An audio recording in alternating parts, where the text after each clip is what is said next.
पुण्यामध्ये किंवा राज्यात देशात भाजपची सत्ता आली तेव्हापासून पुण्यातलं गुन्हेगारीकरण वाढलंय। पुण्यातल्या दर महिन्याचे आठवडे असे असतात की एखादा आठवडा असा येतो की रोज एक मर्डर होतो, एखादा आठवडा असा येतो की रोज 2 किंवा 3 मर्डर होतात। कुठेतरी भाजपने जे गुन्हेगार पोचलेत त्याच्यामुळे पुण्याची उतरती काळ आली लागलेली आहे। या ठिकाणी राज्याचे गृहमंत्री म्हणून मुख्यमंत्री म्हणून देवेंद्र फडणवीस या राज्याचा कायदा सुव्यवस्थेचा कारभार पाहण्यासाठी असमर्थ आहेत असं आमचं थेट म्हणणं आहे।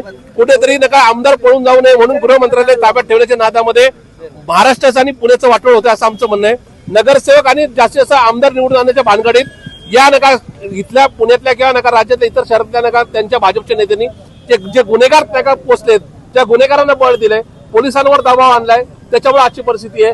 कालचा मर्डर हा एकूण एका भर चौकात टिळक रोड म्हणजे बाजीराव रोडला झालेला आहे, ज्याच्यातून एकूणच पुण्यातली आता 16-17 वर्षाची मुलं सुद्धा गुन्हेगार होण्यापासून वाचलेली नाहीत किंवा सुटलेली नाहीत असं विदारक चित्र आहे। आज पुण्यात भाजपचे 6 आमदार आहेत, भाजपचाच खासदार केंद्रीय राज्यमंत्री आहेत, खुद्द केंद्रीय राज्यमंत्री मुरलीधरजी मोहोळ यांच्या कार्यकर्त्यांच्या काल मारामाऱ्या झालेल्या आहेत। त्याच्यामध्ये कुठेतरी त्यांना त्या संदर्भामध्ये या सगळ्या गोष्टी ज्या आहेत त्या कुठेतरी त्यांना नाही का त्याच्यावर सुद्धा वार झालेला आहे। आणि हे सगळं होत असताना आज सगळ्या गोष्टी म्हणजे एकीकडे केंद्रीय राज्यमंत्र्याचा पुण्याच्या खासदाराचा राईट हँड सुद्धा या ठिकाणी सुरक्षित नाही, याचा अर्थ क्लिअर आहे भाजपने जी गुन्हेगारी सांभाळली पोचली तीच आता भाजपच्या अंगलट येते। पण त्यांच्या अंगलट येऊ नये तर नाही, आमचं पुणे या ठिकाणी गुन्हेगारीकरण पुण्याचं गुन्हेगारीकरण होतंय, पुणे बिघडतंय ही परिस्थिती आहे। म्हणून राज्याचे मुख्यमंत्री म्हणून गृहमंत्री म्हणून देवेंद्र फडणवीस यांनी राजीनामा द्यावा। त्यांनी आता खुशाल नका देशभर प्रचाराला फिरावं, पण आम्हाला या ठिकाणी निश्चिंत नका जगणं चांगलं करण्याकरता आमची सुटका करावी एवढी आमची विनंती राहिली।